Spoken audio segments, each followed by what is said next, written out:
ధిన్నకుతా ధిన్నకు ధిన్నకుతా గల గల గల గల గల గల గల గల ధిన్నకుతా గజ్జలనే కట్టి తమరుకమే పట్టి నాట్యమే చేయుట అమ్మకు ఇష్టమట.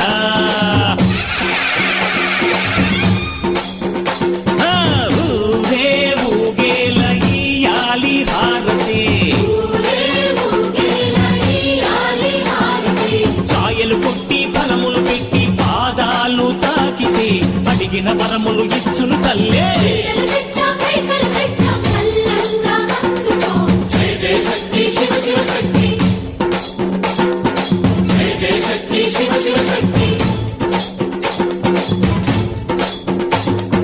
కంచిలో కామాక్షమ్మ, మధురలో మీనాక్షమ్మ నువ్వే అమ్మ, కాశీలో అన్నపూర్ణవే, శ్రీశైల